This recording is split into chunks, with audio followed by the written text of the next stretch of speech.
Donald Trump speaking to his supporters in Florida yesterday and betting on a big victory in the Sunshine State come November.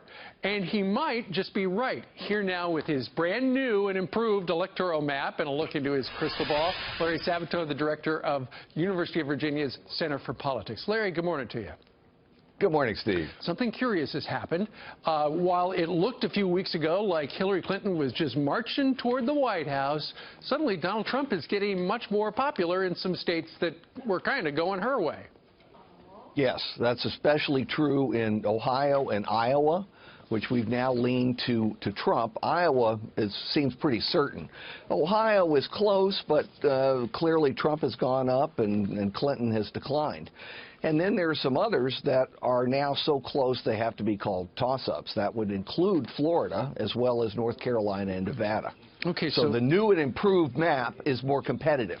Okay, so what's going let's go ahead and put up your electoral map as well. So what is, and we kind of know what that is, the red is solidly for Trump, the blue is solidly for Clinton, and then the various shades of those colors. What's happening with the people out there in America that they are suddenly becoming more open to Mr. Trump as president, perhaps, in some certain quarters? There are two ways to look at it, Steve. One is what's happened to Hillary Clinton. She's had the toughest couple of weeks of her general election campaign between deplorables and the pneumonia episode and the videotape of the collapse. I think that shocked a lot of people, and it caused them to step back, some moving into undecided, maybe others looking for other candidates. Sure.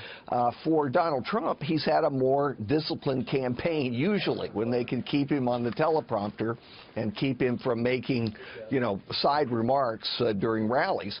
The new campaign team, I think, has done a good job with him. So it's that combination. But keep in mind, Steve, this is retrospective. Sure. All right?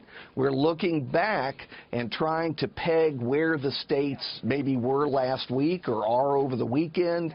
And we're heading up for that big debate on Monday, which could shake things up again. I completely agree with you. Finally, we'll be able to see them side by side. But let me ask you about something that happened over the last couple of days, over the last 48 hours. There have been terror strikes here in New York and New Jersey as well. During the primary season, there was one or two, and people tended to side with Trump and his tough approach to terror. Could that possibly improve his numbers going forward? Because I know you look at the polls, and Clinton and Trump are about tied when it comes to handling terror. Yeah, look, it could, because you're absolutely right. During the primaries, it helped Trump because Trump doesn't use diplomatic language. He comes right out and says, we're going to get tough, and then people can interpret that as they wish. When people are angry about terrorist acts, they're likely to turn to a candidate who shares their anger. It doesn't use a diplomatic two-step. Well, that's a good way to put it. All right, Larry Sabato joining us from the University of Virginia. 10 minutes, he'll be teaching Poli-Sci 101 in that building behind him, so we've got to dismiss him right now. Larry, thank you very much. Yeah. Thank you very much, Steve. Appreciate it.